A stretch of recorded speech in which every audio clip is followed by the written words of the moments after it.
జగిత్యాల జిల్లా రైకల్ మండలం అయోధ్య గ్రామంలో ప్రాథమిక వ్యవసాయ సహకార సంఘం ఆధ్వర్యంలో నూతనంగా నిర్మించిన 300 మెట్రిక్ టన్నుల సామర్థ్యం గల గోదాంను ప్రారంభించిన జగిత్యాల శాసనసభ్యులు డాక్టర్ సంజయ్ కుమార్. ఈ కార్యక్రమంలో జడ్పీటీసీ అశ్విని జాదవ్, ఫాక్స్ చైర్మన్లు Rajalingam, Enugu Mallareddy, Rajireddy, Mutyamreddy, vice MPP Maheshwararao, sarpanch Jeevan Reddy, MPTC Danaveni, Bharatha Ravinder, ఉప sarpanch Enugu Ravinder, PACS vice chairman Devaiah, PACS డైరెక్టర్లు, సీనియర్ నాయకులు సురేందర్ నాయక్ తదితరులు పాల్గొన్నారు.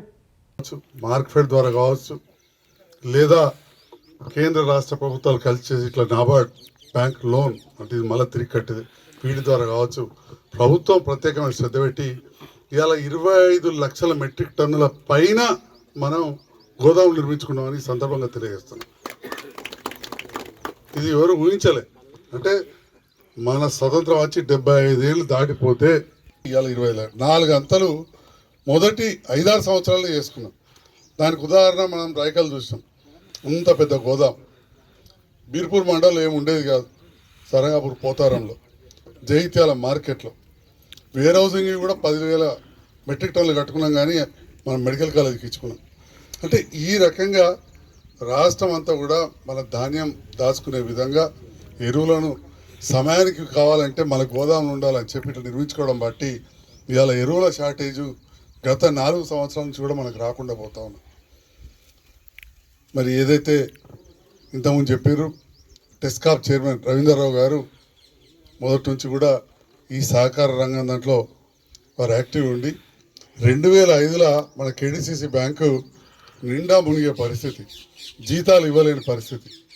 అప్పుడు 2005లో వారు జిల్లా చైర్మన్ అయిన తర్వాత చాలా స్ట్రిక్ట్గా ఒక ఆంధ్ర బ్యాంకో వాటికంటే కూడా ఇంకా అవి కూడా అక్కడక్కడ స్కాములు వెళ్తాయి. కానీ అంతకంటే స్ట్రిక్ట్గా నడపడంతో ఇవాళ భారతదేశంలో 750 జిల్లాలు ఉంటే అందులో నంబర్ 1 స్థానం మన కరీంనగర్ జిల్లాకు దక్కిందని చెప్పి సందర్భంగా చెప్పచ్చు.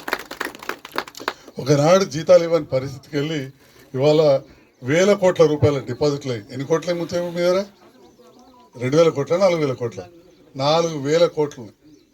మరి అవి ఏం చేస్తారు? ఇంతకుముందు ట్యాక్స్ చైర్మన్ చెప్పినట్టు అవి మళ్ళీ మన రైతులకే లోన్ల రూపకంగా ఇస్తారు. రెండవది మన కరీంనగర్ జిల్లా బ్యాంక్ ఏ రైతుల పిల్లలైతే విదేశాలకు చదువులకు పోతుండ్రో వాళ్ళకు కొన్నిసార్లు బ్యాంకులు సరిగ్గా ఇయ్యాయి లోన్. వాళ్ళకు మన భూమి తాకట్టు పెట్టుకొని అది కూడా ఎవరికి పడితే వాళ్ళకి ఇస్తారు. బాగా చదివే పిల్లలకు 10వ తరగతి నుంచి అన్నింటిలో ఫస్ట్ ర్యాంక్ వస్తేనే వాళ్ళు విదేశాలకు పోతే కూడా లోన్ ఇస్తాం. నేను ఎందుకు చెప్తున్నా అంటే ఒకసారి సారథి సిరిసిల్లనే రవీంద్రరావు గారు, కానీ అక్కడి మా దూర బంధువులు నాకు చెప్పి ఫోన్ చేశాను. మందు కొట్టే మిషన్ తీసుకొచ్చాడు. ఒక చిన్న రైతు 2 ఎకరాలు ఉన్నాడు, ఎకరాలు ఉన్నాడు అంటే కొనుక్కోలేరు. మనం ప్రైవేట్లో కిరాయికి తెచ్చుకుంటే ప్రతిదీ కూడా ఒక లాభం ఆపేసి చేస్తాడు, లేకపోతే కుదరదు. బయట మిత్తి అంటే 2 రూపాయల మిత్తి పడుతుందో 3 రూపాయలు. అదే ఇక్కడైతే మనకు తక్కువ ధరకు మనకు వచ్చే అవకాశం ఉంటుంది. ఇట్లా సహకార రంగంలో ట్రాక్టర్లు కావచ్చు, స్ప్రేయర్లు కావచ్చు, గడ్డి కడి చేసే మిషన్లు కావచ్చు, బేలర్లు కావచ్చు, ఇట్లా గోదాములు ఇవన్నీ ఉన్నప్పుడు ఏంటంటే మనకు ఉపయోగం అవుతుంది. అందుకని సహకార రంగాన్ని మనం బలోపేతం చేసుకోవాలి. ఎప్పుడు కూడా సహకార రంగాన్ని తక్కువ అంచనా వేయద్దు. ఇప్పుడు కేంద్ర ప్రభుత్వం సహకార రంగం మొత్తం కూడా కంప్యూటర్ చేయాలని చెప్పి ఢిల్లీలో పెద్ద మీటింగ్ పెట్టింది. మనం మళ్ళా కూడా పోయిన మీటింగ్కు. కానీ అప్పటికే మన తెలంగాణలో మొత్తం కంప్యూటర్ అయిపోయినది. అంటే తెలంగాణ రాష్ట్రంలో మనం కరీంనగర్ జిల్లా ఫస్ట్ ముందుండే. అటెనక వాస్తవానికి రవీంద్రరావు గారు కేటీఆర్ మీద పోటీ చేశాడు. అయినా కానీ ఆహ్వానించి మీరు ఊళ్ళకి చేరుతామని అన్న, మీరు పార్టీలోకి రానని చెప్పి తీసుకొని వారికి రాష్ట్ర నాయకత్వాన్ని అప్పచెప్తే ఇలా కేంద్ర ప్రభుత్వం, కేంద్రంలో ఉన్న బీజేపీ ప్రభుత్వం దేశ నాయకత్వాన్ని కూడా అప్పచెప్పింది. చాలా వాటల్లో వారు దేశానికి సంబంధించిన వాటిల్లో ఇలా నాస్కాప్ చైర్మన్ అంటే నేషనల్ లెవెల్ అంత పెద్ద ఎత్తున. అంటే నేను వారి గురించి పోవడానికి కాదు ఇది. అంటే సహకార రంగాన్ని బలోపేతం చేయడానికి వారు చేస్తున్న కృషిలో ప్రభుత్వం చేస్తున్నట్లు మన రైతులను భాగస్వామ్యం కావాలి. అప్పుడే రేపటి నాడు మనకు ధరలు పెరుగుతాయి. మనం ఇప్పుడు మిర్చి తీసుకుపోయి ఏదో అమ్మేస్తామంటే మనకు కుదరదు. దాన్ని ఏ రంగాల్లో వాడుతున్నారో మనం చేసుకున్నప్పుడు సాధ్యమైంది. ఒక రైతు తానే తెప్పుకొని తానే కూరగాయలు అమ్ముకోవాలంటే అమ్ముకోలేదు. ఉదాహరణకు మనం కూరగాయలు అమ్మబోతే 5 రూపాయలు, కొనబోతే 10 రూపాయలు, ఏకదం 100% ఫరక్ ఉంటుంది. మనందరూ తెలుసు, అది మనందరూ తెలుసు.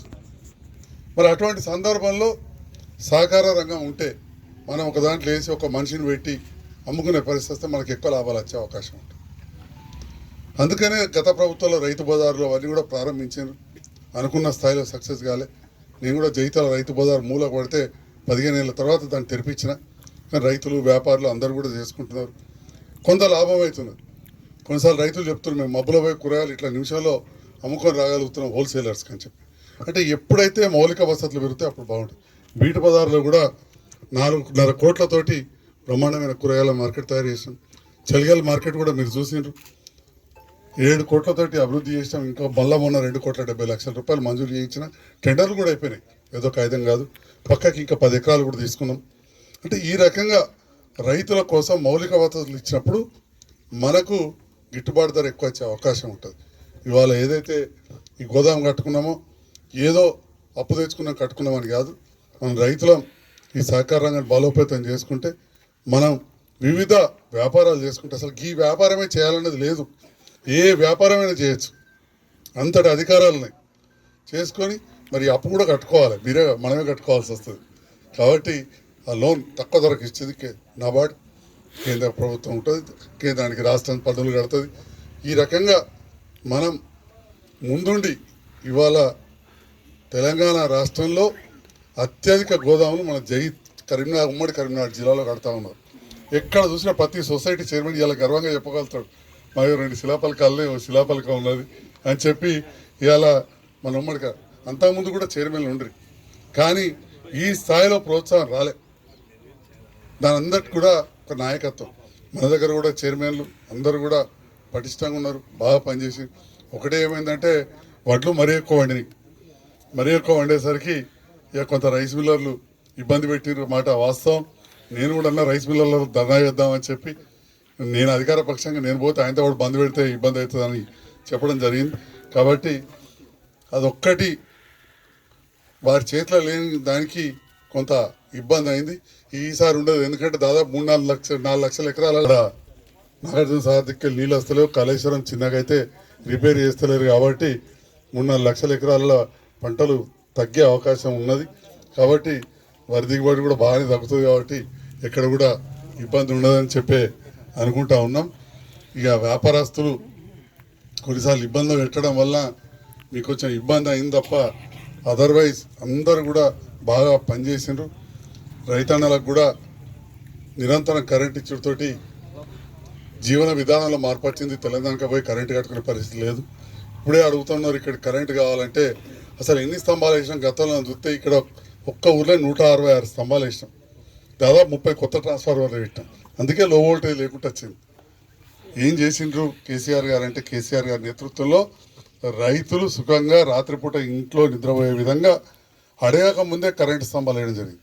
కానీ ఇవాళ పరిస్థితి ఈ స్తంభాలు వేయాలంటే చెప్తున్నారు. తప్పకుండా మధ్యలో కరోనా వచ్చి ఇబ్బంది పడ్డాం, కానీ ఇప్పుడు వచ్చిన ప్రభుత్వం కూడా మంచిగా 4 పైసలు మంచిగా కావాలి. కరోనా అసలు బీమార్లు రావద్దు, నడిలో 2 ఏళ్ళు కుంటుపడ్డది. అభివృద్ధి అనేది ఆగద్దు, ఎందుకంటే ప్రజా జీవితంలో ఉన్నాం కాబట్టి. ఎప్పుడు కూడా ప్రతిపక్ష పార్టీ అయినా కానీ అభివృద్ధి ఆగాలని కోరుకోవద్దు. ముఖ్యంగా నాలాంటి వాడిని మొదటి నుంచి రాజకీయ కుటుంబంలోకి వచ్చినవని గతంలో చూసినాం. కాంగ్రెస్ ప్రభుత్వం వచ్చింది, రమణ గారు తెలుగుదేశంలో ఎమ్మెల్యే ఉండే. తెలుగుదేశం ప్రభుత్వం వచ్చింది, జీవన్ రెడ్డి గారు ఎమ్మెల్యే ఉండరు కాంగ్రెస్కి. తెలుగుదేశం ప్రభుత్వంలో జీవన్ రెడ్డి గారు ఉండరు, కాంగ్రెస్ ప్రభుత్వంలో రమణ గారు ఉండరు. మా తాత చొక్కరావు గారు గెలిచినప్పుడు, ఎంపీకి గెలిచినప్పుడు తెలుగుదేశం ప్రభుత్వం ఉండేది. నేను ఒకసారి గెలిచినప్పుడు అధికార పార్టీ ఉంది, ఇప్పుడు ప్రతిపక్ష పార్టీ ఉంది. సో ఎన్నున్నా పనులు చేయించుకొచ్చుకోవడం అనేది ముఖ్యం. ఒకరి మీద ఒకరు కక్షలు పెట్టుకోండి. నేను ఏనాడు కూడా మీరు ఈ రాయకల్ మండలంలో కానీ ఎక్కడైనా ఏ పోలీసు కానీ వాళ్ళని అడుగును, ఏదైనా ఉంటే మాకు వచ్చిన వాళ్ళకి సహాయం చేయమన్నా కానీ పలానాలో ఏదో కేసు పెట్టానో, పలానాలో ఏదో వేరే పార్టీలో ఇబ్బంది పెట్టమని ఏనాడు చేయలే. ఈ 10 ఏళ్ళు అధికార పార్టీ ఉన్నాయి కదా, నా దగ్గరికి వస్తే ఎవరికైనా ఇంత సహాయం చేసాం. కాబట్టి ఆ రకంగా రాజకీయాలకు అతీతంగా అభివృద్ధి కోసం మనం పాటుపడాలి. నా వంతుగా నేను చేసే ప్రయత్నాలు చేసిన, కానీ 2 ఏళ్ళు కరోనా ఇబ్బంది